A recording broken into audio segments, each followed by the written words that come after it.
So accountability, what the heck is it? Why does it matter?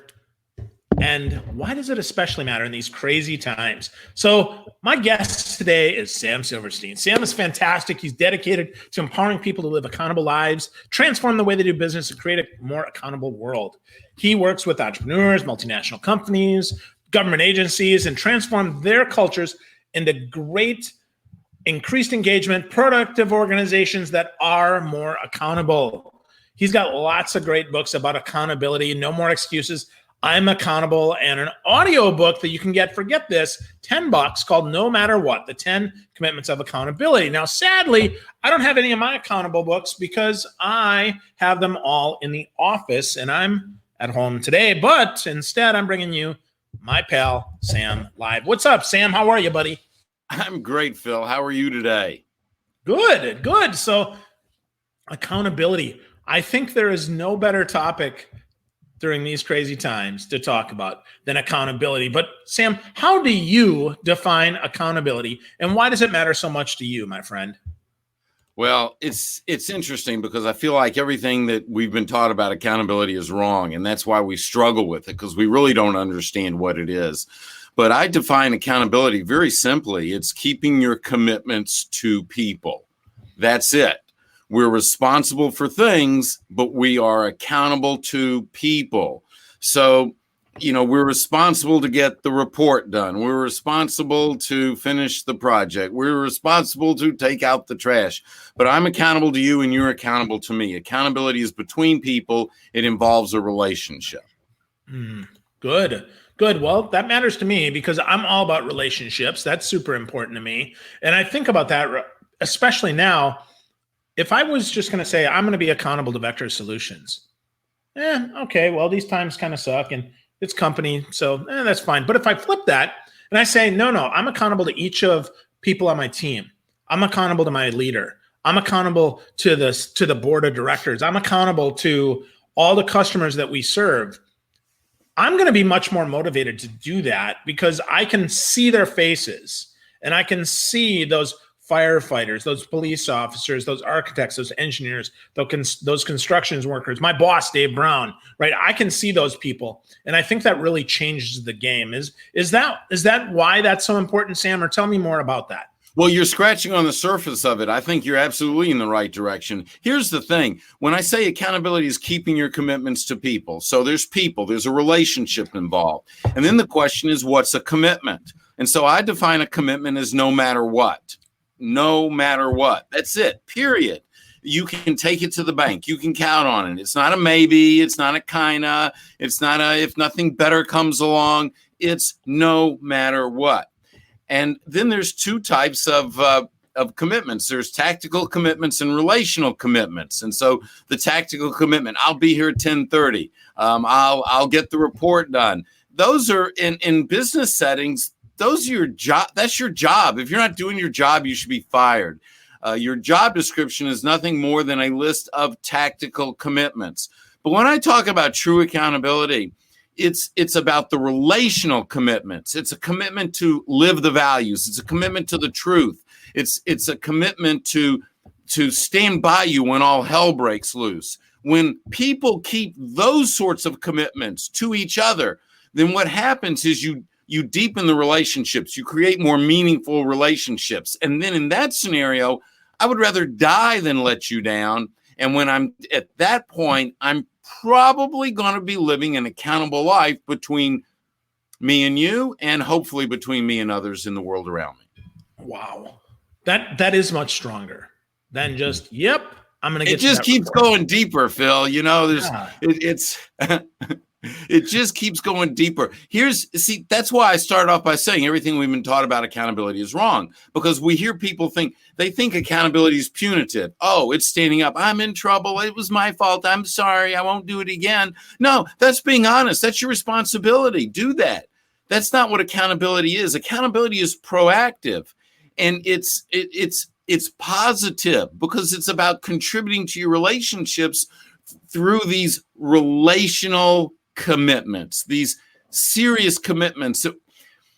It's like you hear people say, I'm going to hold her accountable. or I'm going to hold him accountable. No, it doesn't work that way. When you hold someone accountable, that's like this. That's like putting a gun to their head. Nobody wants to be held accountable. But what happens as a leader in an organization when you help someone be accountable? When you help them be accountable, that's coming alongside. That's putting your arm around their shoulder and saying, I'm here for you. And when you do that, it's a different kind of relationship. And when you create a different kind of relationship, you get a different kind of result. Wow. Absolutely. So, Sam, how did you get started in this, man? Because you've now written some million books on this, or quite a few anyway. I know I'm stretching a million, but the 9th one is due to come out later this year. And actually, just before we got on the phone, I'm working on, started the process of number 10. My publisher has a date, and we're off and running on number 10. How did I get started? Wow. A long time ago, I had a manufacturing business. This is one of the businesses that I was involved in, and I was a partner in a manufacturing business. We made windows and doors, and over time, a lot of people were coming up to me and thanking me for the advice that I was giving them. And quite honestly, I didn't remember having that conversation in the first place. And one day, it really hit me that I was having a positive impact on people's lives. And I thought, if I can have a positive impact on someone's life without trying, what would happen if I actually tried? And that was the genesis for me. And I sat down and I wrote my first book, which is titled The Success Model. It's since been updated and re-released by my publisher. And then I started speaking and continue to write to share my message, and then started working with leaders and organizations to help them actually develop their culture so that they can build their culture around this, build a culture that inspires accountability. But Phil, I was all over the place. You know, I because of my background in business, both on the management side and as well as on sales and production and all that stuff and marketing. And, I was doing everything. And finally, I sort of had a collar shake moment where I realized I had to fine tune what it was that I was doing so that people would understand what my message truly was. And I realized at that point, it all came down to accountability. And that's when I wrote No More Excuses. And since that point in time, I've literally had a set of blinders on, and I see everything through the lens of accountability. And so whether it's leadership, whether it's driving change in an organization, whether it's creating highly engaged employees, attracting and retention of the best employees, or even actually creating a system for client satisfaction, customer service, client experience, it all goes through accountability. It all goes through the culture. And we've actually figured out how to tie it all together. Wow. So how does that work in sales, Sam? Because a lot of my folks are sales professionals, right? And they say, well, I'm accountable to my number, right? I've got a quota, and my quota this year is $1 million. And so I'm accountable to that. But there's more than that, because you talked about, that's nice. Well, they're not accountable to that. They're responsible for that. Okay. That's a responsibility. The accountability lies between them and their coworkers, whether it's the person that they report to or the person that's sitting next to them. And so here's how if I'm talking to a sales group, I would look at several things and talk about several things. One, all of us have a role in the culture of our organization. We all have a part in maintaining that culture. All organizations have a culture. It's either a culture by design or a culture by default. That's a whole nother conversation. We can go there later if you want, Phil. We can do it another day. But as far as sales teams goes, so they're responsible for their role in the culture. But I think there's three critical things that someone in sales should be focused on. And I think it's something that all of us need to be acutely aware of, because it's really going to drive our actions. The first is, what is it? I call it the three big questions. And this is going to be a central point in my next book, because I feel like this is the missing link, what people are looking for. The first question is, what do you value? We have to really know what it is that we value. We need to know what our values are, because it's our values that connect us.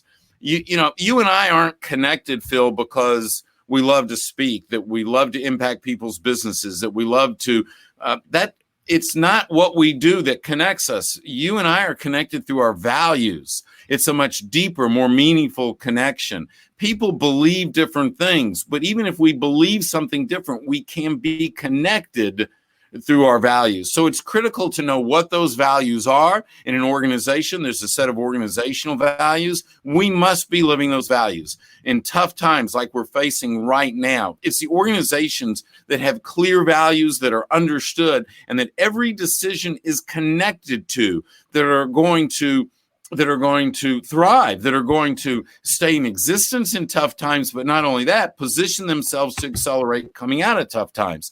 As a salesperson, when you're living those values, then what happens is people see that and they're naturally attracted to you. The next thing that I would tell someone in sales is, first question is, do you know what you value? The next question is, what do you focus on? So what do you value? What do you focus on?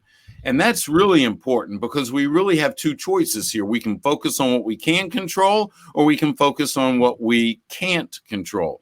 If we focus on what we cannot control, then what happens is we end up making excuses and we just spin and we go nowhere. When we focus on what we can control, we make decisions and we get results. So, can I control what's going on in the health situation? Well, not in the big picture. No, I can't control that. Can I control what's happening in the economy? Nope, can't control that either. I can control my reaction to it. I can control my actions. I can control the steps that I take. I can control whether or not I expose myself and my family to unnecessary risk. These are all things that I can control. And when I own what I can control, I make decisions and I get results. And the third area that I would want someone in sales to focus on is what are your commitments? So it's what do you value? What do you focus on? What are you committed to? And those commitments, I'm not talking about tactical commitments. I'm talking about relational commitments. One of those commitments is a commitment to the values. Another is a commitment to my word is my bond. Another relational commitment is a commitment to a good reputation, a commitment to good financial decisions, a commitment to it's all of us, that if you fail, I fail. If you succeed, I succeed. A commitment to stand by you when all hell breaks loose. These are the types of commitments that when we make, not only in our personal lives, to our family and our friends and our community, but as sales professionals, when we make those commitments inside our organization, we build accountability. But when we make those commitments to our clients and they know that we make those commitments, and remember, Phil, a commitment is no matter what. When they feel that, you build a bond. And while business may be tough now, what happens is when we come out of these times, you will accelerate at a much more rapid pace than what the competition is accelerating at, because you will have created that bond. You will be creating that relationship. That is what will drive your business moving forward. Wow. What do you value? Got to be clear on that. Organizationally, personally, got to focus on that, right? Then Absolutely. What do you focus on, which is internal locus of control? What do I control? What can I take care of? And frankly, ignoring that which you can't. And then third, what are your commitments? Not to yourself, to your team, to your customers, to your world. That's great. Relational commitments. Yeah. Yes. Yep. And I love that you said that reminder that a commitment is no matter what. So no matter what happens, you're going to maintain that commitment. You're going to maintain that. That sounds a lot like integrity, right? That you're a person of integrity. Do those go hand in hand, Sam?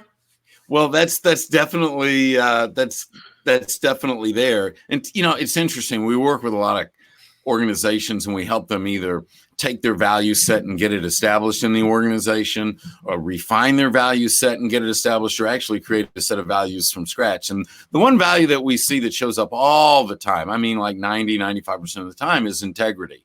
And so that's a pretty big word, but a lot of times we don't know what that means or what it means here, and defining it is critical. So integrity really is at the basis. It's one of those words that it's real easy for us to use, but it's difficult to live. But man, when you're around when you're around someone that's of high integrity, does that attract you or does that repel you? Yeah, well, absolutely attracted. It's a person that I want to be with because I know what you say is what you do, and what you do is what you say. And sometimes you fail, but it means that then you say, you know what? I screwed up. Here's how I'm going to fix it. Here's how I'm going to move forward, like a bicycle wheel, right? If it's broken, you got to fix it. Well, that's it. If you make a mistake, fix it and fix it fast. We're not perfect, okay? I struggle. I have a set of values. I work to live those values myself in my life, with my family, in my community, with my business and clients. And sometimes I make a decision, and then maybe one of my accountability partners, could be my wife, Renee. She'll say, that really doesn't align with what you say you believe and value. And I go, wow, I missed that. I missed it. Let's fix it right now. And I don't care what I'm doing. I want to fix it now. And so when that happens, we do need to fix it and fix it fast. And when people see that, they realize that you are a person of integrity, that your word means something. They can count on you. And that goes towards that relationship, and it goes towards accountability. Yeah, absolutely. And really that then leads to results. So a lot of folks, right, they're talking about results, and that's important, right? You're in sales, you have quota attainment, but really that I would say that accountability is a lead indicator, not a lag indicator, right? If you're an accountable person, if you know your values, if you know what you focus on, you know your commitments, and you really lock into that, you're going to be further ahead than the person that just focuses on quota attainment. You think so, or am I out to lunch absolutely. Here? So here's the thing. You cannot mandate accountability. You can't walk into someone's office and say, "Dosh gone it, you're going to be accountable. That's the way that it is. Get your stuff done." Well, first of all, you're attaching accountability, which is a relational issue, to a tactical situation. So right away, we've got that wrong. It doesn't work that way. Accountability is inspired. It has to flow from the leader first. Accountability is given first. You inspire it in the people around you, and then they're going to want to be accountable.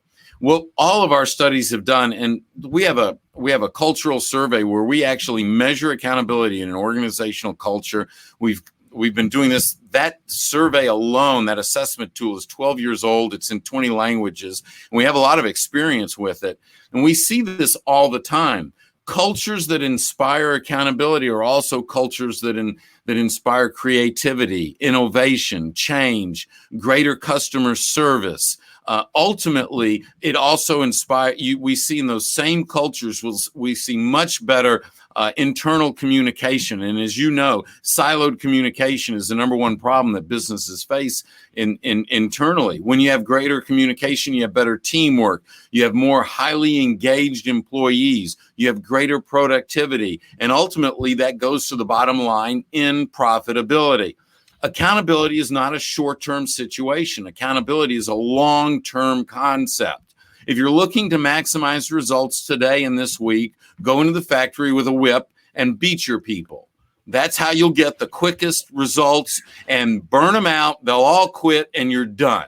But if you build accountable relationships, if you do what it takes as a leader to build accountability from us first as leaders to the people, we're making long-term decisions. We're taking long-term actions. We're building long-term relationships. And I see this over and over and over again. These organizations way outstrip the competition on the bottom line. Now, you do not have to be highly accountable to make a profit. You can build a successful business and you can be kind of mediocre. But the reality is, if you want to set the curve, then what happens is accountability is the only thing that's going to get you there.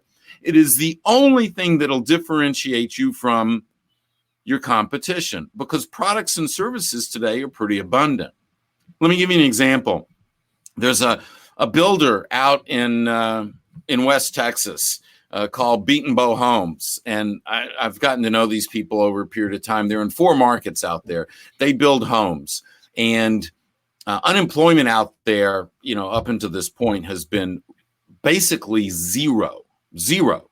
And so finding someone to come work for them, you would think is very difficult. Yet when they run an ad for an open position, they get between 40 and 100 applicants. 40 and 100. And it's totally amazing. Now, when you get that type of response because people want to come to work for you, it means you're attracting the best and you're retaining the best.